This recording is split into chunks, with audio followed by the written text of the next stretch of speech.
Hi guys, welcome to 365 days, 365 concepts. The concept that we're going to understand today is competitive strategy. So Mr. Michael Porter has given three strategies in order to compete in the market. So sir, what are you trying to tell us? We are trying to understand what the strategy of the company would be in order to compete in the entire market.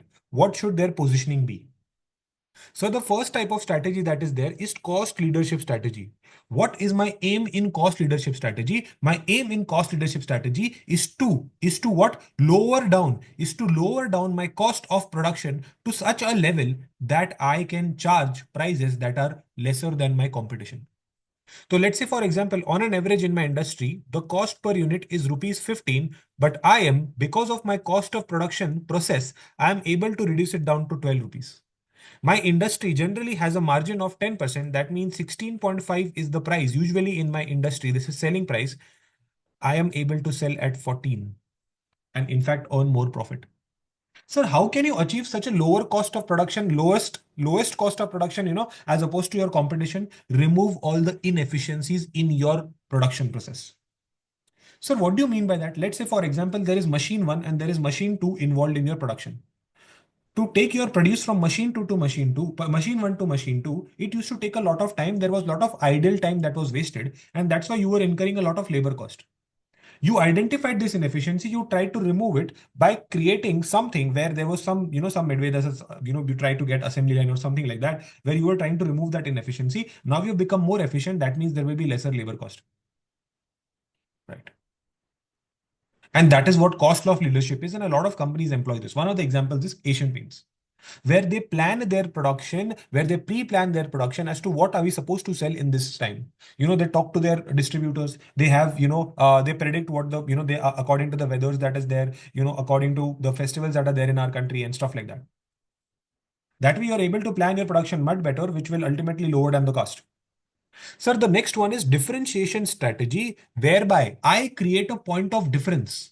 In what, sir? I create a point of difference in my product. In what manner, sir? Either in quality, either in what, sir? Either in quality, that's the one of them. That's the first one. Sir, what else, sir? In the, in the features of my product, right? Sir, in the quality, in the features, etc., etc. There are a lot of things where I can offer differentiation.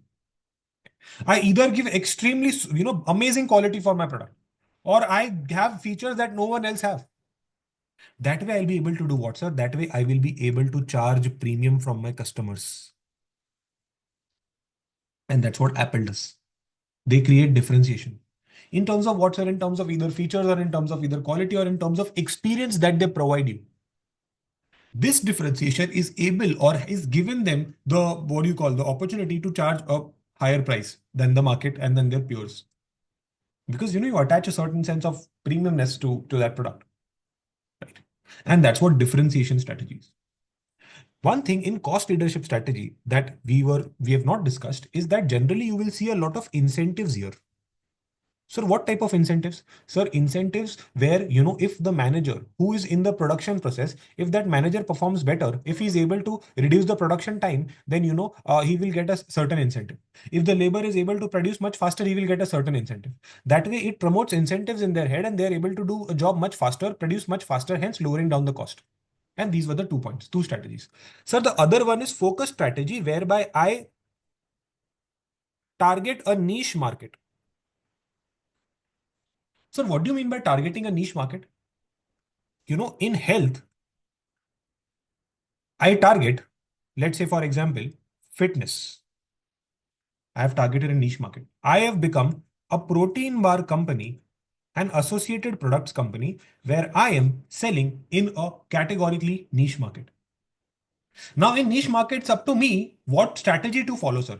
I have gone for focus strategy, which is going for a niche market. But sir, in that, what strategy to use? Whether to use cost leadership or differentiation strategy, it's up to me.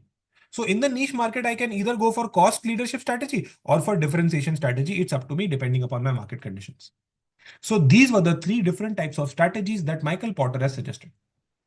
I hope you guys have understood everything. Please, if there are any doubts, feel free to comment down below, and I'll be more than happy to answer. Thank you so much. Please like, share, comment, and subscribe. I'll see you guys another day with another video. Bye bye.